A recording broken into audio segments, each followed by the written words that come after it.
Magandang hapon, Malacanang Press Corps. Kasama natin ngayon si Press Secretary Atty Cruz Angeles. Magandang hapon. Nagkaroon tayo ng cabinet meeting po kanina, but of course, bago yan, mayroon po tayong bagong Executive Secretary, former Chief Justice Lucas Bersamin. Nag-umpisa na po siya kanina. Matapos niya mag-oath taking, umattend po siya ng ika-siyam na cabinet meeting ng administrasyon na ito. Nag-participate na po siya kanina at today he puts in a full day's work immediately after taking his oath. Sa cabinet meeting naman po, ang aming na-discuss tungo dun sa economic transformation agenda ng ating Pangulo ay yung mga sumusunod.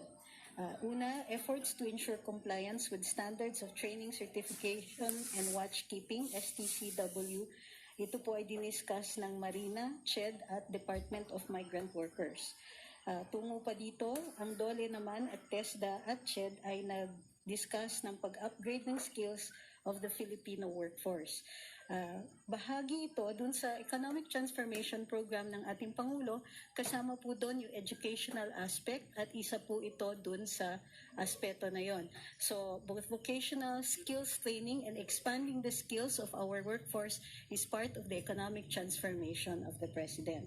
Sa atin namang carding response, tuloy-tuloy pa rin po ang NDRRMC sa kanilang assessment sa epekto ng nakaraang bagyo. As of this morning's counting, ang sabi ng NDRRMC, 8 po ang reported dead, 3 pa ang missing, 32 cities and municipalities have declared that they're under a state of calamity. Ang current count for affected population is at 60,817 persons, with more than 46,000 persons staying in 976 evacuation centers across affected regions.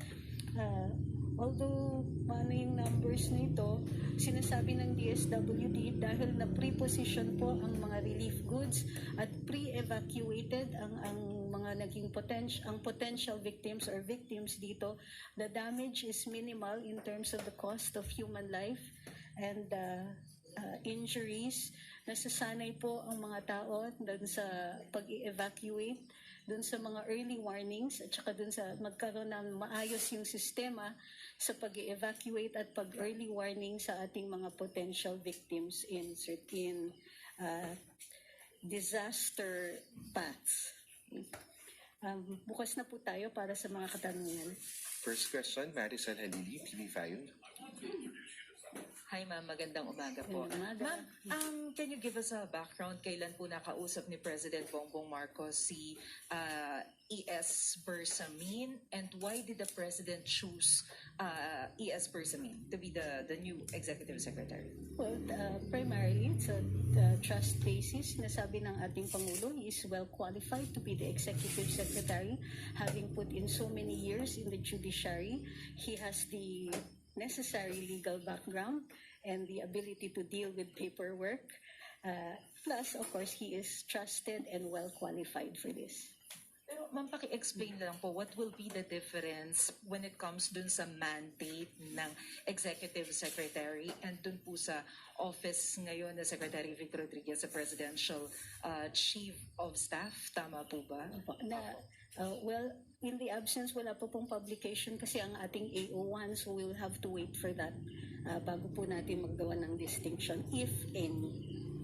So we'll wait for the publication. Ay, ma'am, sorry, last na lang. Does it mean na hindi pa po final yung appointment ni Attorney Vic Rodriguez as Chief of Staff? Ang current status quo is that he entered into his duties as Chief of Staff. So that is how things stand right now.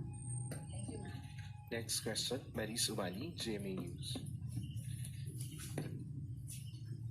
Ma'am, just a follow-up on what Marisol asked a while ago when it comes to when exactly did the President talk to former Chief Justice or the present ES now? When was the offer made? Was it prior to him going to the US? Wala po tayong information on that one. We know that he had talked to former Chief Justice, now Executive Secretary Bersamin, before he entered into his duties. But as to the exact date, wala po tayong information on that. Pero matagal na po niyang nako-contemplate yon right after the resignation of the former ES. I have no information on that one as well. I'm not sure even of the relevance of the question. Ma'am, how about the administrative order for the appointment of the former ES as the now Chief of Staff? We'll be waiting for the administrative order. It has to be published pa, so we'll have to wait for that. Thank you, ma'am. Next question, Job Manahan, ABS-CBN News Online. May we remind everyone for one question, one follow-up only. Thank you.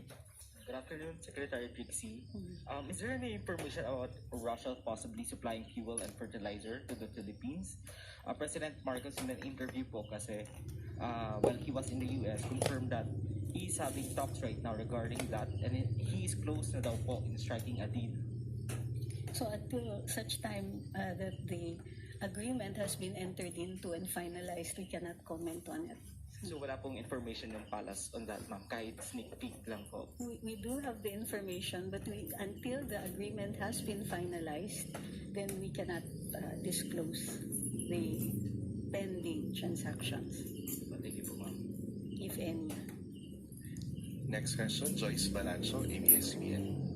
Good afternoon, ma'am. Napag-usapan po ba sa cabinet meeting yung weak peso value? Ano pong plano ng economic managers about it?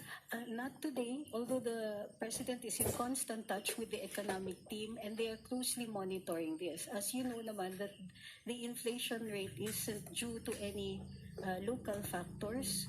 It's really about the exchange rate. But it is a matter for the President, which the President closely monitors on a regular basis and is in close contact with the economic managers on this matter. Follow-up lang po, the International Monetary Fund expects slow growth in the Philippines to just 5% in 2023 from a forecast of 6.5% for 2022. Palace reaction lang po. I'm sorry, was there a question? A reaction to the statement of the IMF, they're expecting slow growth in the Philippines for next year.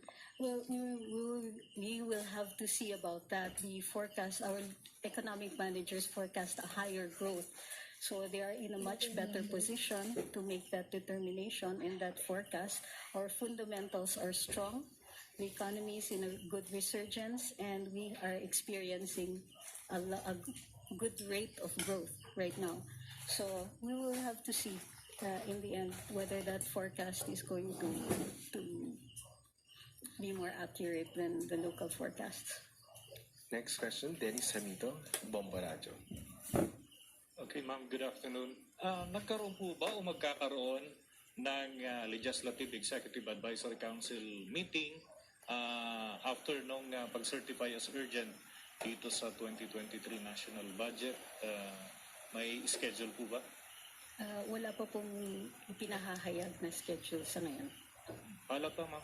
Ano pong nagbunsod bakit isinertify as urgent yung national budget ng 2023 dahil priority naman talaga ng both houses of Congress yung budget taon-taon, ma'am? It's really just to underscore the need to pass the budget para hindi magkaroon ng re-enacted budget. It's the same reason. Last question.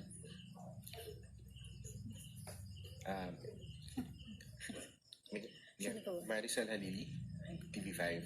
I'm sorry, other issues lang po. Kasi yung pong grupong hukom at saka po yung Philippine Judges Association, they actually called on the administration leadership to declare that in no time under its watch will democracy be imperiled by an irresponsible and unfounded assault on a trial judge. Actually, sinabi po nila ito following the statement of former Yusek Lorraine Badoy against po dun kay Justice Judge Malagar, yung decision about the terrorism of CPP-NPA.